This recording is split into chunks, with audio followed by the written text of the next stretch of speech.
I'm Daniel Ruth. I'm 98 years old, and I'm worth about $2.5 billion. Today I'm gonna tell you something that will make every real estate agent in America roll their eyes. Don't buy a house. I rented my primary residence for over 30 years. From my 40s through my 70s, I chose to rent. Not because I couldn't afford to buy. I could.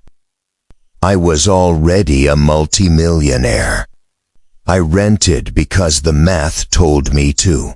While my neighbors were signing 30-year mortgages, bleeding money on property taxes, insurance, maintenance, and convincing themselves they were building equity, I was taking the same money and investing it in businesses, watching it compound at 15 to 20% per year. And this isn't a small difference. Let me give you an example that will make your head spin.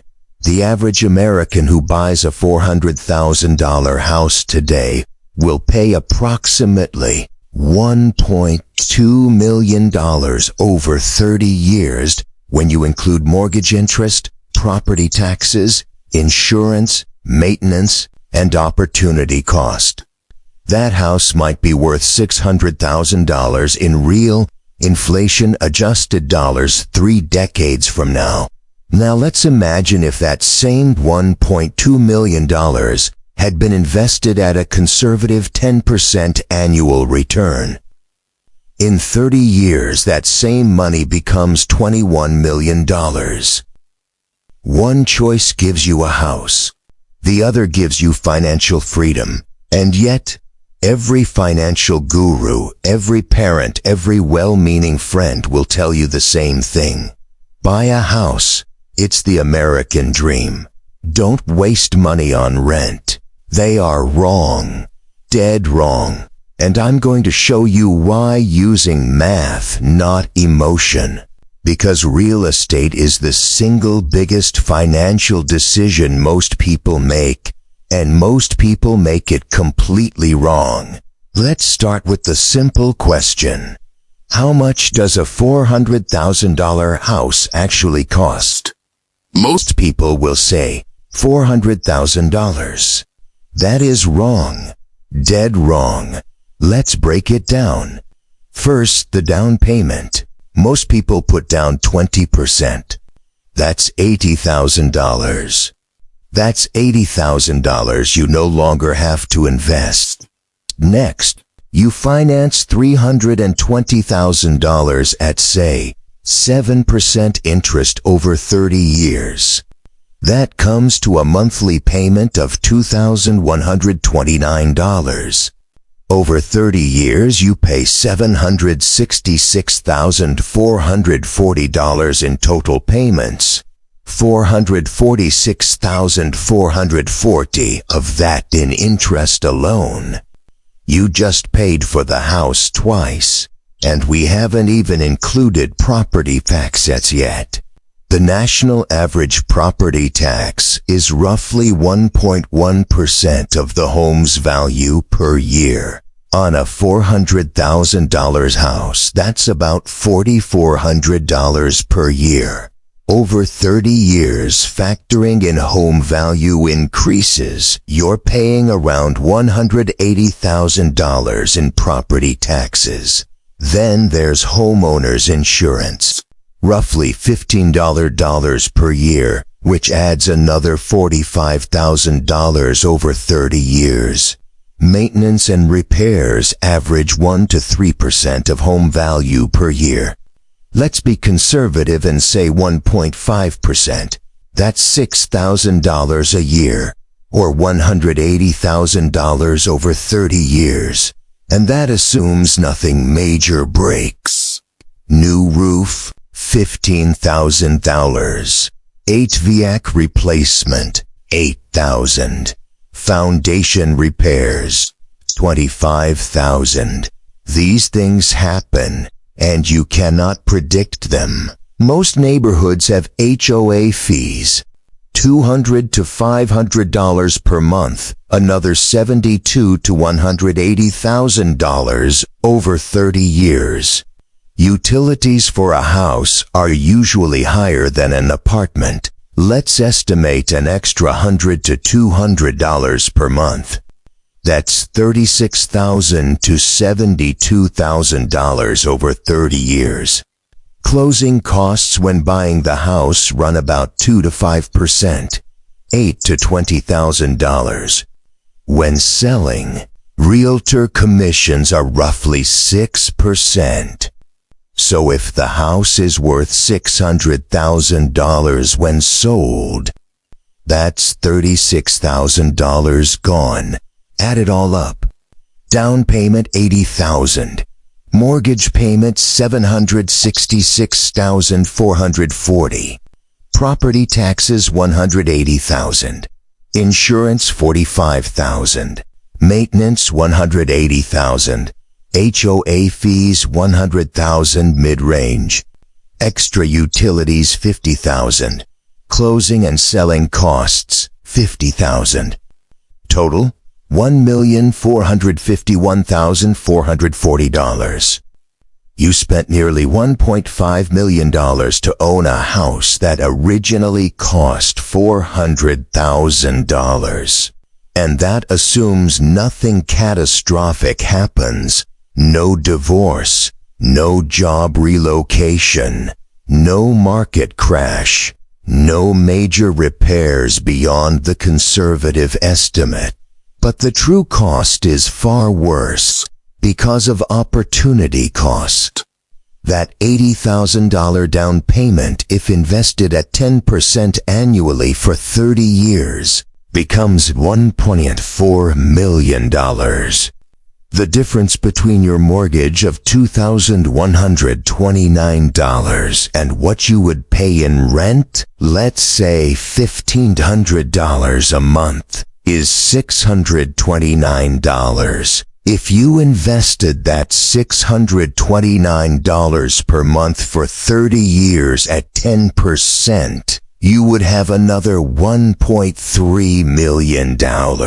So by buying that house, you gave up roughly $2.7 million in potential investment returns.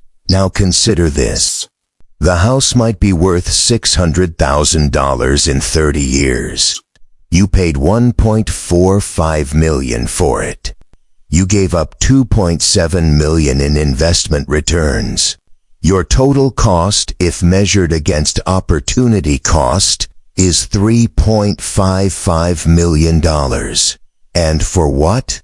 For the privilege of mowing your lawn, fixing your toilet, and having a key to a front door that is technically yours.